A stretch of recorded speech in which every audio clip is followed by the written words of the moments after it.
चलो तो यहां पे देखना, हाँ मानसी वहां पे क्या है कि रास्ते से जा रही है गाड़ी लेके, ठीक है, और रेड सिग्नल लगा, रेड लाइट, ठीक है, फिर भी उसने गाड़ी भगा दी, या मतलब वहां पे क्या है कि सिग्नल तोड़ दिया। आगे जाके मामा जो होते हैं क्या बोलते हैं, मामा, या और क्या हाँ मामा बगड़ा क्या क्या बोलते हैं मुझे पता नहीं है, ऐसा कुछ वहां पे बोलते हैं, ठीक है। तो पकड़ लिया, ठीक है, तो उस केस में मानसी बोल रही अच्छा रेड मतलब रुकना होता है क्या, मुझे लगा रेड मतलब डेंजर भागना होता है मुझे पता ही नहीं था रेड मतलब रुकना होता है, मुझे लगा रेड मतलब क्या, डेंजर, डेंजर मतलब भाग जाओ, ठीक है। तो मुझे लगा कि यहाँ से निकलना है, इस वजह से वहां पे क्या कि मुझे पता ही नहीं था, इस बार छोड़ दो, अगले टाइम से रेड मतलब मैं समझ लूंगी कि रुकना है, बोले वो छोड़ देगा आपको नहीं। आज एक्चुअली आपने जो बोला वो करेक्ट है कि मुझे किसी ने सिखाया ही नहीं है, स्कूल में भी कभी सिखाया नहीं रेड मतलब रुकना होता है, सिखाया क्या आपको स्कूल में, अरे हमारे टाइम भी नहीं सिखाया जाता था आज सच में बोल रहा हूँ, सिखाया नहीं जाता था। ओके, तो यहां पे रूल क्या है, जो लॉ है, सिंपल बात है, जो लॉ है, जो रूल है, यह आप सभी को पता होनी चाहिए। इवन दो जिस पर्सन ने स्कूल नहीं किया वो पर्सन आके बोलता है कि मुझे पता ही नहीं था, मैं तो स्कूल भी नहीं गया था, तो ऐसे केस में उसे छोड़ा जाएगा नहीं।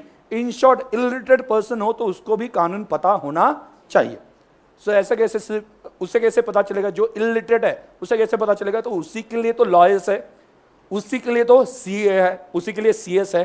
तो ये सभी क्या करते हैं, कंसल्टेशन प्रोवाइड करते हैं कि आप कोई वहां पे कॉन्ट्रैक्ट करते हो कैसे करना है, ये गलत नहीं होना चाहिए, वो ध्यान देते हैं। इसके लिए आप कंसल्टेंट की मदद ले लो, ओके, जो प्रोफेशनल्स है उनकी मदद ले लो, लेकिन लॉ में कोई गलती नहीं होनी चाहिए। समझ आया मैं क्या बोल रहा हूं, उसके लिए एक्सक्यूज कभी भी आप बना नहीं सकते हो।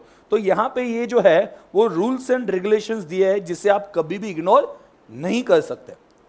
अभी आप देखो, एक सिंपली हम कह सकते हैं कि कौन से ऐसे लॉज होंगे जिससे आप बच नहीं सकते हो।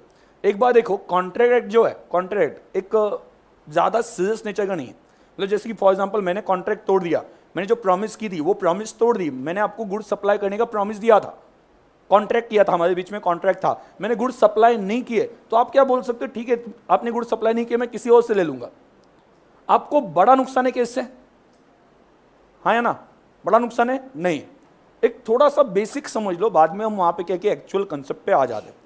तो बड़ा नुकसान होने वाला है क्या आपको, हाँ या ना, नहीं, ठीक है कॉन्ट्रैक्ट तोड़ दिया, आपको गुड सप्लाई नहीं किए, मैक्सिमम लॉस हुआ तो कुछ पैसों का लॉस हो जाएगा।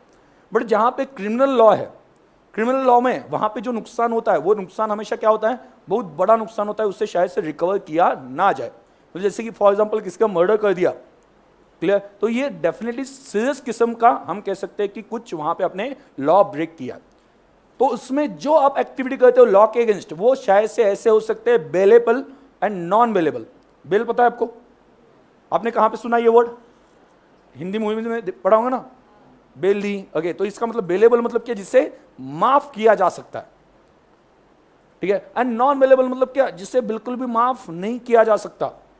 ऐसे जो ऑफेंसेस, ऑफेंसेस का मतलब क्या होता है, ऑफेंसेस का मतलब क्या होता है, ऑफेंस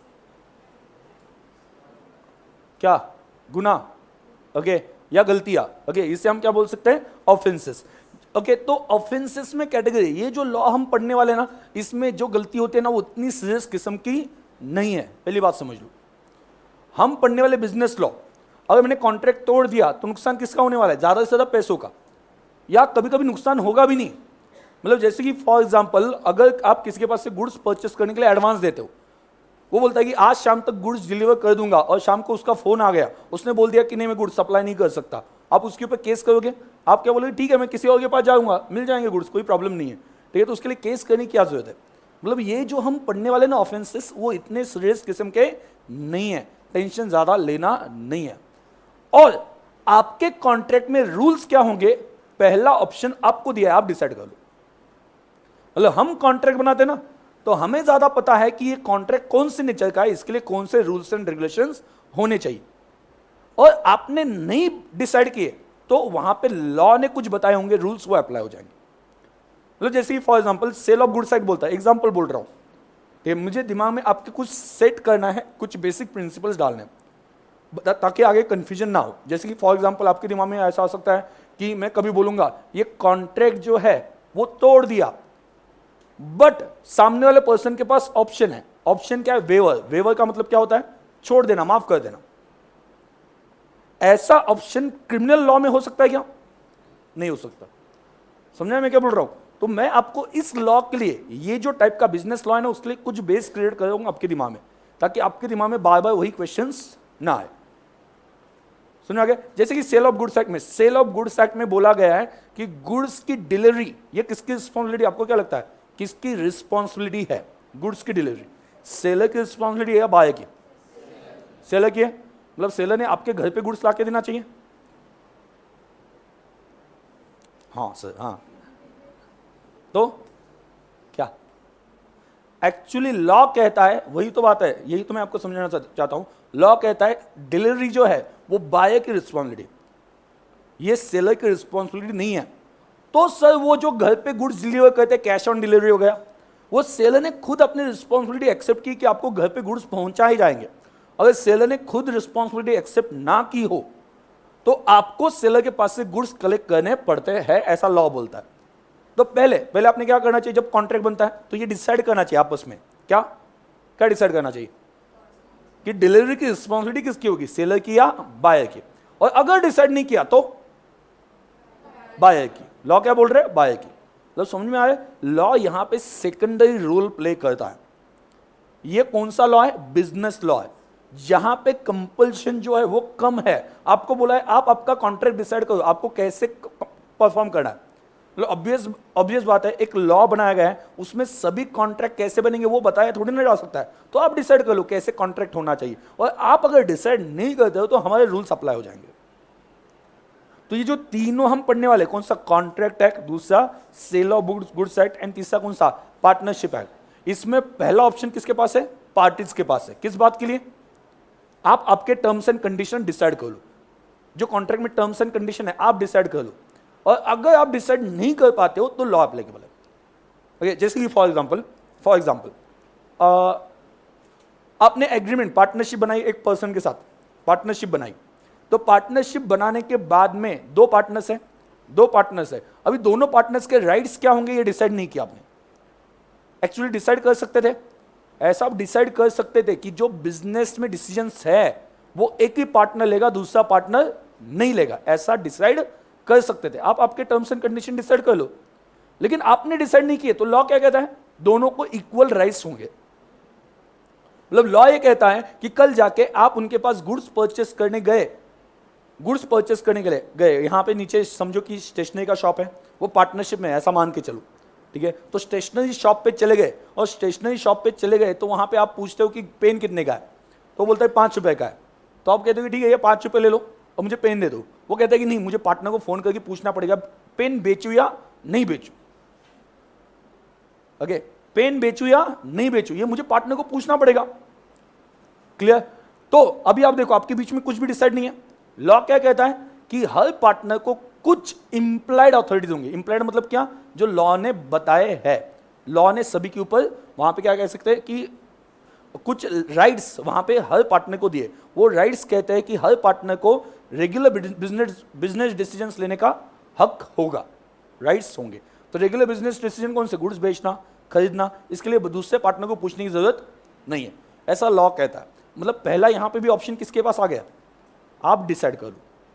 बार बार एक चीज बोल रहा हूं, पहले आप डिसाइड कर लो। आप डिसाइड नहीं करते हो तो लॉ के रूल्स अप्लाई हो जाएंगे। अगर आपने डिसाइड नहीं किया कि सेल परचेस कौन करने वाला है, पार्टनरशिप में कौन उसके डिसीजंस लेगा, ये डिसाइड नहीं हुआ है, ऐसा कहीं पे लिखा नहीं है, तो राइट्स किसके पास है? दोनों के पास।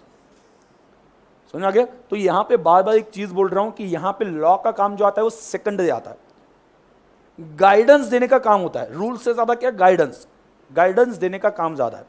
लेकिन जहां पे इलीगल बातें हैं, आपका कॉन्ट्रैक्ट किसी का मर्डर करने का कॉन्ट्रैक्ट है, तो वहां पे लॉ कंपल्सरी आ जाएगा। जहां पे इलीगल बातें कर लो, बराबर ना, वहां पे तो ऑब्वियसली लॉ क्या बोलेगा? ऐसा हो ही नहीं सकता, ऐसा होना नहीं चाहिए। लेकिन नॉर्मल कॉन्ट्रैक्ट बनाते हो, कोई नॉर्मल कॉन्ट्रैक्ट है जिसमें कोई इलीगल बात नहीं है, मैं अपनी लैंड बेचना चाहता हूं, कोई इलीगल बात नहीं है, तो उसके लिए पहले टर्म्स एंड कंडीशन कौन डिसाइड करेगा? कौन? हम लोग। और नहीं डिसाइड किए तो लॉ। समझ में आ गया मैंने क्या बोला है? क्लियर? तो पहली बात, ये हम कौन सा लॉ पढ़ रहे हैं बोलो? बिजनेस लॉ, मतलब क्या? Mercantile law. बराबर, ये जो है वो सीरियस नेचर का क्राइम है। कॉन्ट्रैक्ट तोड़ना या यहाँ पे जो रूल्स फॉलो नहीं किए वो सीरियस नेचर का क्राइम है या नहीं है? क्या मान के चलोगे? नहीं है। ऐसा कुछ नहीं, मतलब खून करना ये सीरियस नेचर का क्राइम है, किडनैपिंग है, क्रिमिनल लॉज में जो दिया है ये सीरियस नेचर का क्राइम नहीं है। इस वजह से यहाँ पे ऑप्शन पहले किसको दिया है? पार्टीज को। आप डिसाइड कर लो, आप डिसाइड नहीं करते हो तो लॉ कंपल्सरी अप्लाई हो जाएगा। ये कुछ बेसिक पॉइंट्स है आपको आगे के प्रोविजन समझने की। चलो, सबसे पहले आपको सेल ऑफ गुड्स एक्ट समझना हो तो सेल करने के लिए, गुड्स सेल करने के लिए भी कॉन्ट्रैक्ट बनता है ना। कॉन्ट्रैक्ट का मतलब क्या है? कॉन्ट्रैक्ट का मतलब क्या होता है? सौदा। कॉन्ट्रैक्ट, हाँ, एग्रीमेंट। ओके, आगे। एग्रीमेंट का मतलब क्या? Both the persons are agreed. Both the persons are agreed. Now both the person are agreed to commit murder of X. Supported by, ओ पता है इनको। ओके, कैसे पता है? हाँ हाँ, वो थोड़ा पढ़ लिया। ओके, हाँ ठीक है, तो चलो कॉपी करना सीख गए पहले से ही। हाँ चलो आगे आगे। तो देखो यहाँ पे कॉन्ट्रैक्ट क्या होता है? आपने जो एग्रीमेंट बनाई, दो पर्सन वहां पे क्या आ जाते हैं, टर्म्स एंड कंडीशन डिसाइड कर लेते हैं, और वो टर्म्स एंड कंडीशन अगर लॉ से सपोर्टेड हो, लॉ के अगेंस्ट ना हो, तो ये कॉन्ट्रैक्ट बन जाता है। देखो ध्यान देना, यहाँ पे मैं एक आपको डायग्राम दे रहा हूं। ए और बी, दो पर्सन है। ओके, एक पर्सन दूसरे पर्सन को ऑफर देगा। ऑफर मतलब क्या? ऑफर नाम सुना है ना, ये सभी वर्ड्स आपने सुने हैं। प्रपोज सुना है? प्रपोज सर सुना है ना। प्रपोज मतलब ही ऑफर। अभी प्रपोज क्या होता है? हाँ, मैं मजाक नहीं कर रहा हूं, प्रपोज मतलब ऑफर। हाँ, प्रपोज मतलब क्या? हाँ, अरे इतना शर्मा क्यों रहे हो? हाँ, ये देखो, ये तो इतना शर्मा रही है। हाँ चलो, प्रपोज मतलब क्या? और ऑफर मतलब प्रपोज, टैलेंट। हाँ, तो क्या होता है प्रपोज में? क्या होता है? चलो मुझे प्रपोज एक्सप्लेन करो। प्रपोज करो नहीं, प्रपोज एक्सप्लेन करो। हाँ चलो, क्या होता है प्रपोज? अरे क्या होता है प्रपोज में? बोलो ना, कुछ तो भी पता है ना सभी को। नहीं पता ऐसा मत बोलना। ओके, हाँ, क्या होता है उसमें? एक पर्सन कुछ तो बोलता है, दूसरा जूता फेंक के मारता है। हाँ हाँ, तो क्या होता है प्रपोज में? ऑफर। क्या ऑफर? वही ये क्या डेफिनेशन है? प्रपोज मतलब ऑफर लेके जाता है एक पर्सन। दोनों भी एक ही है ना, प्रपोज और ऑफर। तो प्रपोज या ऑफर में क्या होता है? एक पर्सन अपनी विलिंगनेस बताता है, बराबर ना। विलिंगनेस प्रपोज में होती है ना, विलिंगनेस। तुम मुझसे शादी करोगी, विलिंगनेस, ठीक है। तो प्रपोज में सर क्या पढ़ा है उससे हमें? अभी क्या करूँ, आपका बुक निकाल के देखो, उसमें भी ऐसे एग्जाम्पल मिल जाएंगे आपको, ठीक है। तो मैं एकदम सीधा साधा हूँ, मुझे बुक ने बिगाड़ दिया है। हाँ, तो कुछ एग्जाम्पल बुक में भी दिए ऐसे, ठीक है। मैं आगे बता दूंगा, जैसे वहां पे आता जाएगा, ये बुक में एग्जाम्पल होगा, ऐसा मैं बता दूंगा, ठीक है। तो एक्सप्रेशन ऑफ विलिंगनेस, अपनी क्या बताना? इच्छा, मर्जी, ठीक है। क्यों बताई? क्यों बताई?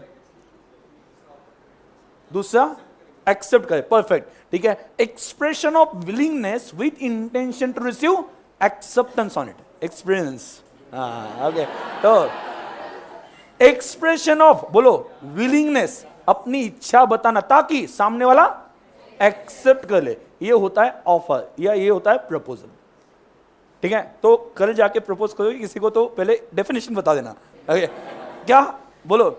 Expression of willingness with intention, क्या? टू एक्सेप्ट इट और टू रिसीव एक्सेप्टेंस।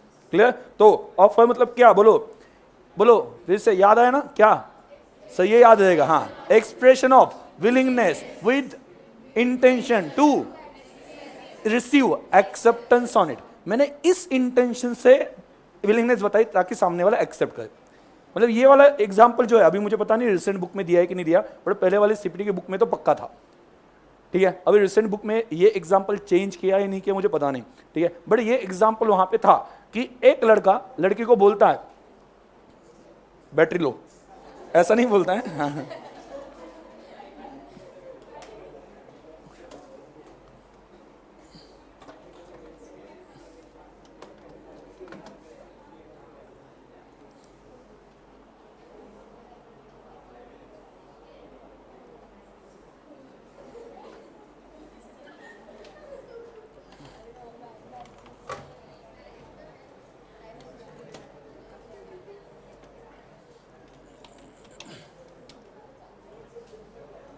हाँ चलो, ऑफर मतलब क्या बोलो? Expression of willingness with intention to receive acceptance on it. Clear? अभी आपके बुक में एग्जाम्पल पहले था, ओके, सीपीटी के बुक में तो ये पक्का था, ठीक है, अभी यहाँ पे रिसेंटली चेंज किया वो तो पता नहीं। एक लड़का लड़की को बोलता है कि मुझे शादी करनी है, मुझे शादी करनी है। इज इट प्रपोज और इज इट ऑफर और इज इट प्रपोजल? एनालिसिस, हाँ चलो आपका एनालिसिस लगा, हाँ है या नहीं है? नहीं है पक्का? और एक्सप्रेशन ऑफ विलिंगनेस है ना इसमें, ठीक है, एक्सप्रेशन ऑफ विलिंगनेस है, बट मुझे तुमसे शादी करनी है ऐसा नहीं बोला है, मतलब सामने वाले से एक्सेप्टेंस की उम्मीद नहीं की है। लेकिन दूसरे सेंटेंस में वो बोलता है कि मुझे तुमसे शादी करनी है, तो उस केस में क्या है? सामने वाले से उम्मीद है किस बात की? एक्सेप्टेंस शायद से मिल जाए, तो ये ऑफर है। तो मतलब दो कंपोनेंट्स है ऑफर में, पहला क्या? एक्सप्रेशन ऑफ विलिंगनेस, फाइनल कि मुझे ये करना है, लेकिन सामने वाले से क्या चाहिए? सामने वाले से नहीं, सामने वाले से क्या चाहिए? हाँ एक्सेप्टेंस। अरे मुझे कुछ भी एक्सपीरियंस नहीं है, आपको क्या बताऊं। हाँ ठीक है, जिंदगी में एक ही प्रपोज पता है, वो भी मैम ने किया है। हाँ तो जाने दो, बाकी ऑफिशियल चीजें बताता हूँ, अनऑफिशियल मुझे पता नहीं, मतलब नो कमेंट्स। हाँ चलो, नहीं तो बाद में वहां पे किडनैप क्या बोलते हैं, ब्लैकमेल करते हैं कि हम मैम को बता देंगे, हम मैम को बता देंगे। हाँ ठीक है, तो ऑफर मतलब क्या बोलो? Expression of willingness with intention to receive acceptance on it. Clear? जब ऑफर दी जाएगी, जब ऑफर दी जाएगी तो उसमें कभी भी कंसिडरेशन मेंशन होता है। क्या होता है? क्या मेंशन किया जाता है? इट इंक्लूड्स क्या? Public prescribes consideration. अच्छा, मैं यहां पे बोलता हूं कि मुझे लैंड बेचनी है, मेरी विलिंगनेस है बराबर, और मैं आपको बोलता हूं कि मुझे लैंड बेचनी है, ओके, तो उस केस में ऑब्वियसली मैं क्यों बोल रहा हूं? ताकि आपको अगर चाहिए तो आप ले लो, तो ये ऑफर है। तो ऑफर बताते वक्त मैं क्या बोलूंगा? लैंड बेचनी है 10 लाख रुपए में, मतलब मैं अगर लैंड बेचूंगा तो बदले में मुझे क्या चाहिए? 10 लाख रुपए चाहिए। तो ये जो बदले में चाहिए, ये बदले में जो उम्मीद की है, उसे कहा जाता है कंसिडरेशन। उसे क्या कहा जाता है? कंसिडरेशन। कंसिडरेशन मतलब क्या? समथिंग इन रिटर्न, बदले में कुछ तो चाहिए, याद आएगा? बदले में कुछ तो चाहिए, तो उसे क्या बोला जाता है? कंसिडरेशन। ऑफर जब बताई जाती है, ऑफर में क्या इंक्लूड होता है? कंसिडरेशन। ऑब्वियसली जब मैं बोलूंगा कि मुझे गुड्स बेचने हैं, तो तब मैं क्या बताऊंगा? कितने में गुड्स दूंगा, उसके बदले में क्या मिलेगा? कैश, या गुड्स के बदले में गुड्स भी मिल सकता है बराबर, या गुड्स के बदले में आपने क्या बोला? गुड्स मुझे दे दो, ठीक है, हम आपको सर्विस प्रोवाइड कर देंगे। सर्विस मतलब क्या? एग्जांपल बोलो ना, कोई एग्जांपल। हाँ, टीचिंग, हाँ बराबर, ठीक है, टीचिंग हो सकता है। क्लियर? आप मुझे मोबाइल ले दो, क्लियर, 1+7 Pro, मैं आपको पढ़ा दूंगा। हाँ, ऐसा कुछ वहां पे इन केस होता है, तो उस केस में टीचिंग के बदले में क्या मिल रहा है? गुड्स, गुड्स के बदले में क्या मिल रहा है? टीचिंग। ऐसा वहां पे हो सकता है, मतलब ये क्या बोला है? समथिंग, बदले में ऐसा कुछ भी मिले जिसको वैल्यू है, तो वो कंसिडरेशन माना जाएगा। बदले में बोलो, समथिंग इन रिटर्न, बदले में क्या मिलना चाहिए? समथिंग। ऐसा नेसेसरी नहीं कि गुड्स के बदले में पैसे ही मिलने चाहिए, गुड्स के बदले में गुड्स भी मिल रहा है, तो भी ये क्या है? कंसिडरेशन है। कंसिडरेशन का डेफिनेशन क्या है बोलो? Something in return. देखो, कुछ बेसिक वर्ड्स आपको पता होने चाहिए, क्योंकि बार बार मैं बोलूंगा आगे जाके, इसने इतना कंसिडरेशन दिया, बार बार बोलने वाला हूं, ये ऑफर आ गई, कॉन्ट्रैक्ट जब बोलूंगा तो ये वर्ड्स आने ही वाले। तो मैं आपको कॉन्ट्रैक्ट के बेसिक कंपोनेंट्स क्या है, यही कंपोनेंट आगे हमें बहुत डिटेल में पढ़ना है, बहुत डिटेल में पढ़ना है। अभी इससे मैं आपको ओवरऑल उसका मीनिंग क्या है ये बोल रहा हूं, क्लियर। लेकिन ये वर्ड जब तक क्लियर नहीं करूंगा तब तक वहां पे क्या है कि बहुत सी बात मेरे बोलने में आ जाएगा ऑफर, कंसिडरेशन, और आपको कंफ्यूजन उसमें होगा। इस वजह से कुछ बेसिक वर्ड्स आपको पता होने चाहिए। तो बोलो, समझा? ए बी को क्या दे रहा है? ऑफर। ओके, ऑफर मतलब क्या? Expression of willingness with intention to receive acceptance on it. Okay, और ऑफर में क्या इंक्लूड है? कंसिडरेशन। कंसिडरेशन मतलब क्या?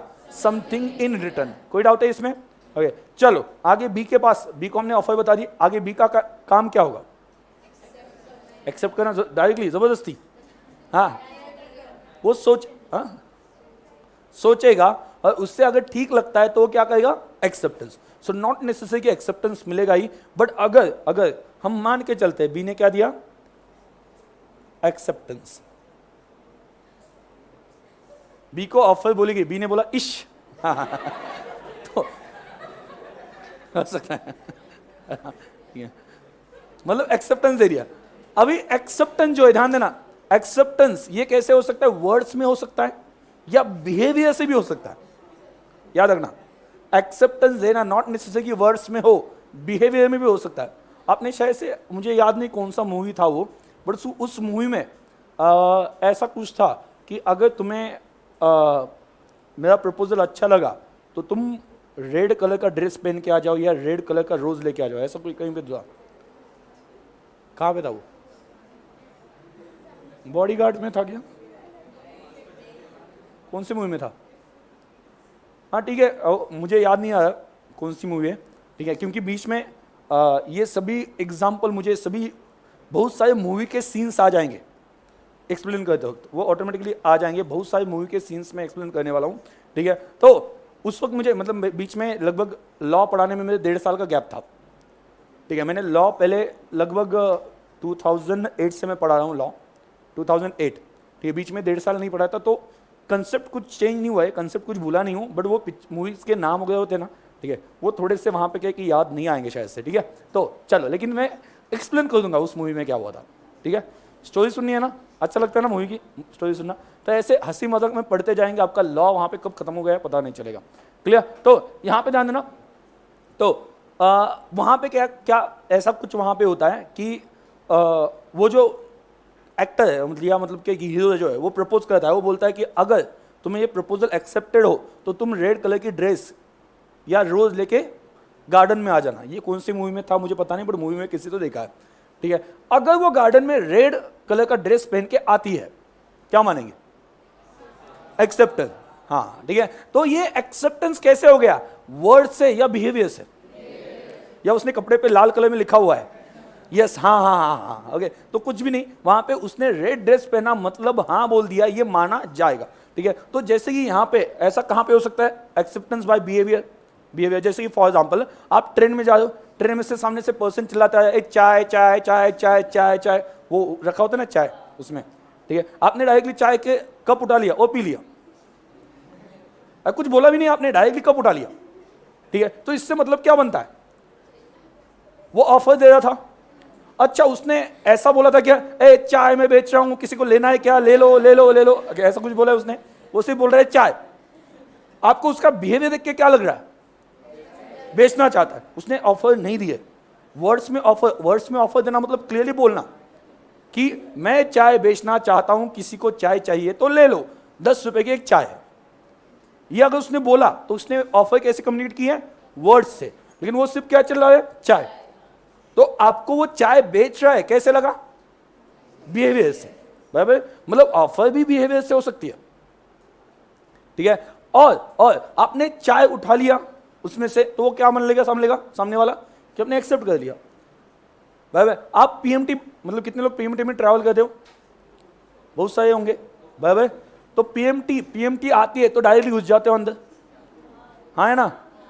कोई मतलब जगह मिल जाएगी कहीं पे तो वहां पे डायरेक्टली घुसना पड़ता है, मतलब मैंने भी ट्रैवलिंग की है उसमें, ठीक है। तो जो ये मतलब क्या है कि सिटी बस है, उसमें हम डायरेक्टली बैठ जाते हैं।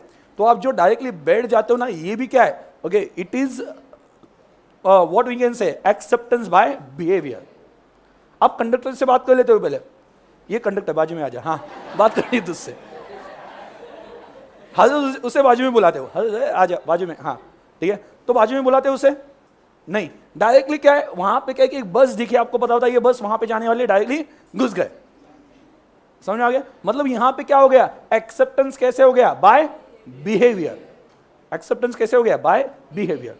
तो बिहेवियर से भी हो सकता है एक्सेप्टेंस, ये समझ के चलना, क्लियर, समझ में आ गया। ओके, तो यहां पे अगर ऑफर दे दी, एक्सेप्टेंस मतलब nothing but giving consent to offer, offer को कंसेंट देना, हाँ बोलना, ये एक्सेप्टेंस है, क्लियर। तो क्या बन जाएगी, तो क्या होगा, एग्रीमेंट। मतलब मैंने ऑफर दी, सामने वाले ने एक्सेप्ट कर लिया, तो क्या हो गया, both the persons are agreed, दोनों ने हाँ बोल दिया ना, तो इसे बोलेंगे एग्रीमेंट, इसे क्या बोलेंगे, agreement, clear, agreement. And if agreement is enforceable by law, दोनों ने जो डिसाइड किया है या दोनों को जो लगता है, if it is enforceable by law then it is contract. What is enforceable by law, supported by law.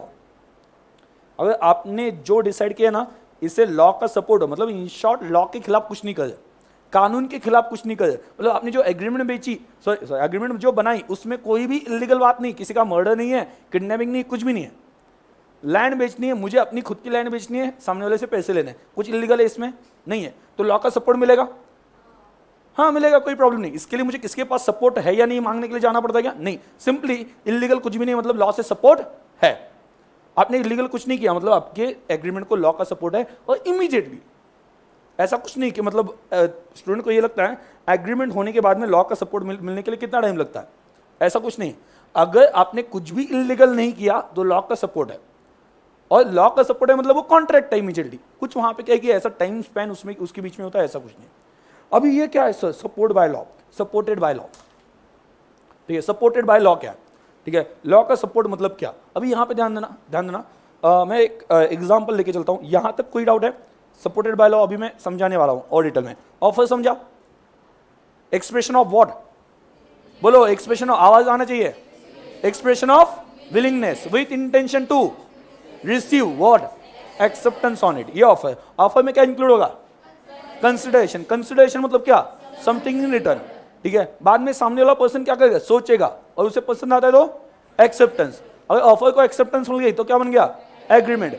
If that agreement is enforceable by law, enforceable by law मतलब क्या, सपोर्टेड बाय लॉ, तो क्या बनेगा, contract. और support नहीं मिला तो contract नहीं बनेगा।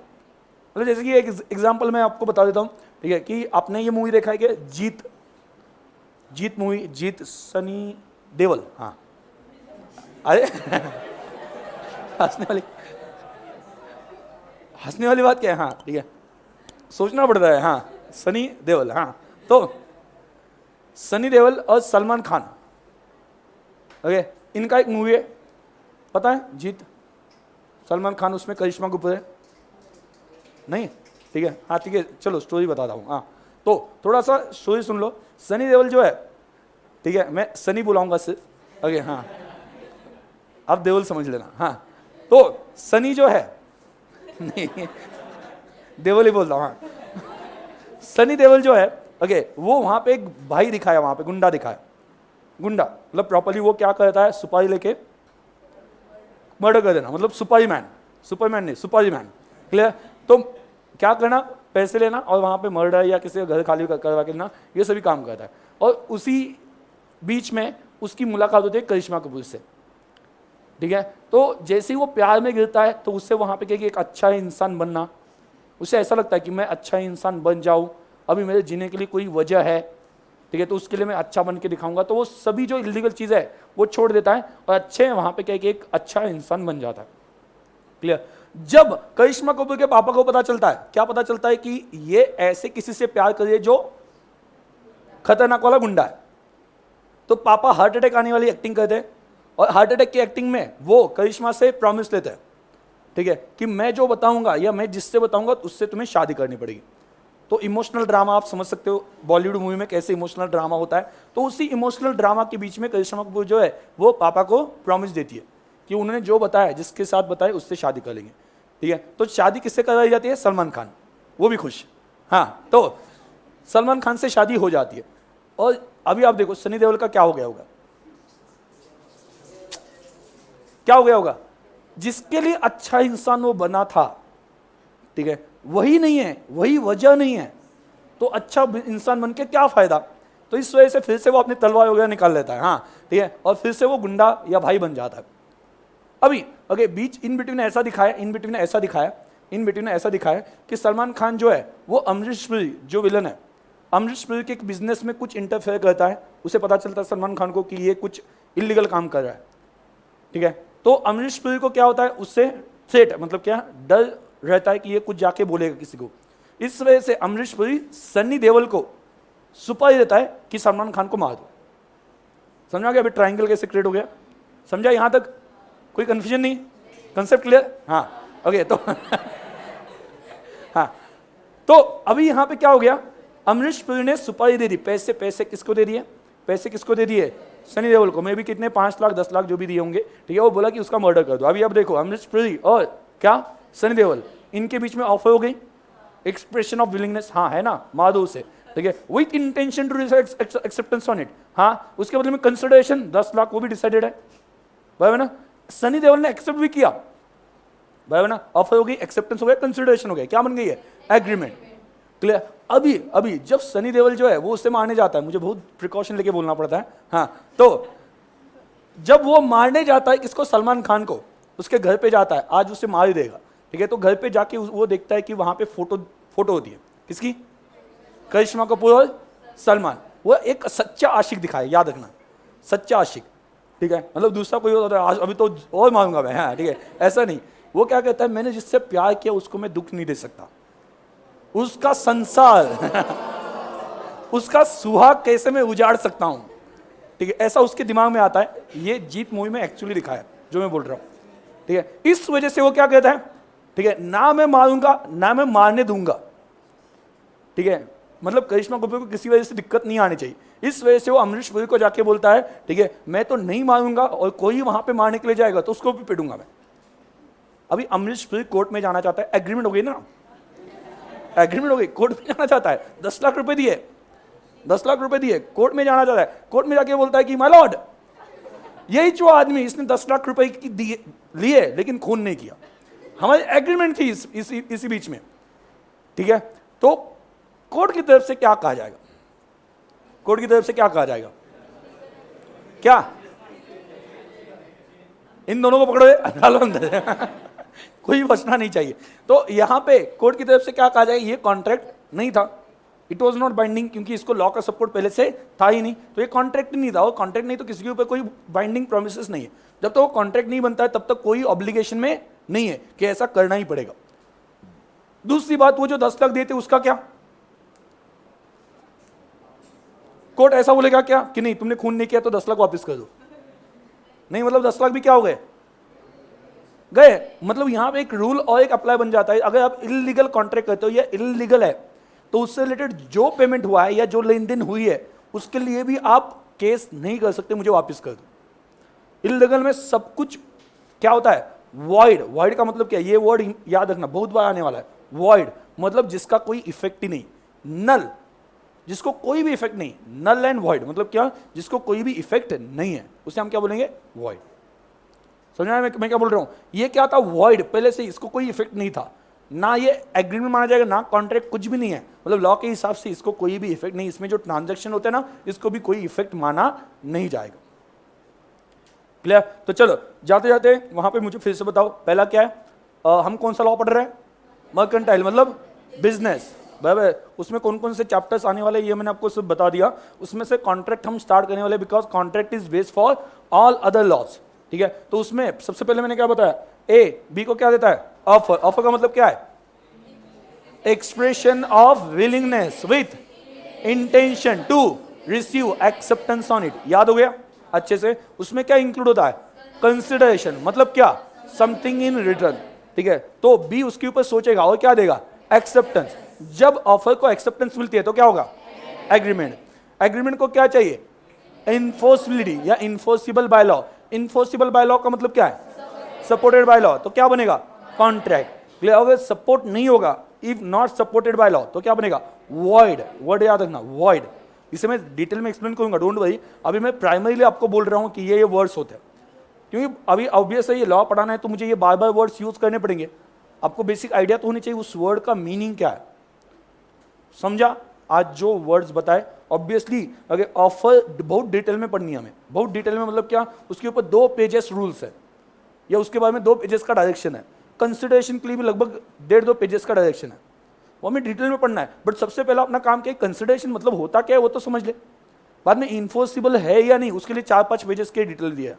वर्ड कौन सा है उसके लिए भी 2-3 पेजेस है, मतलब ये हमें बहुत डिटेल में पढ़ना है, ठीक है। बट डिटेल में पढ़ने से पहले आपको थोड़ी सी एक आइडिया होनी चाहिए कि इस वर्ड का मीनिंग क्या है, प्राइमरी मीनिंग क्या है। क्लियर, कोई डाउट है? नो, मतलब आगे उन्होंने बताया कि कंसिडरेशन समथिंग इन रिटर्न वो कितना होना चाहिए, बराबर ना, मतलब बदले में पैसा मिल रहा है वो कितना होना चाहिए, उसके बारे में थोड़ा सा गाइडलाइन दिया है। या कौन देगा, मतलब जैसे कि फॉर एग्जांपल कौन देगा मतलब क्या, जैसे कि फॉर एग्जांपल आप यहां पे बैठे हो, ठीक है, फीस आपने दी है कि आपके पेरेंट्स ने दिया, तो मैं ये बोलता हूं कि जिन्होंने फीस दी उनको ही मैं पढ़ाऊंगा, आपके पेरेंट्स को पढ़ाऊंगा, आपको क्यों पढ़ाऊं, आपने कुछ भी नहीं दिया। सुनिए मैं क्या बोल रहा हूं, मैं क्या बोल रहा हूं, जिन्होंने मुझे पैसे दिए उनको मैं पढ़ाऊंगा। आपने पैसे दिए क्या, आपके पेरेंट्स ने पैसे दिए, सही बोल रहा हूं, हाँ है ना, तो मैं पेरेंट्स को पढ़ाऊंगा, आपको नहीं पढ़ाऊंगा। तो इसके ऊपर क्लैरिटी है कंसिडरेशन में। क्लैरिटी क्या है, कंसिडरेशन में be paid by any person, वो शायद से आप हो सकते हो या आपके बिहाफ में कोई और हो सकता है। तो जिसके बिहाफ में पैसे मिले उसके लिए मुझे काम करना पड़ेगा, तो मैं किसके लिए काम करूंगा या किसके लिए पढ़ाऊंगा, आपके लिए। तो ये क्लैरिफिकेशन आगे डिटेल में दिया गया, बट अभी आपको इतना डिटेल में हम जाएंगे, ठीक है, उस वक्त समझेगा भी, अच्छे से समझेगा, कोई दिक्कत वाली बात नहीं, मतलब ऐसा कुछ भी नहीं लॉ में, ठीक है, जो मेरे हुए होते हुए समझेगा नहीं, ठीक है। समझने की बात छोड़ दो, सब कुछ याद हो जाएगा, ठीक है। अभी जो पढ़ा है वो याद हो जाए ना, क्या क्या है, तो सब कुछ याद हो जाएगा। सिर्फ आपको क्लास में रेगुलर रहना है और रेगुलरली क्लास अटेंड करो, सब कुछ याद हो जाएगा। मैं ये नहीं बोल रहा हूँ समझ में आएगा, समझ में तो आना ही है, लेकिन मैं ये भी बोल रहा हूँ कि आपको सब कुछ याद हो जाएगा। क्लियर, एक बार सब्जेक्ट में इंटरेस्ट आ गया तो ऑटोमेटिकली सभी चीजें उससे कनेक्टेड याद होने लगती है। क्लियर, कोई डाउट?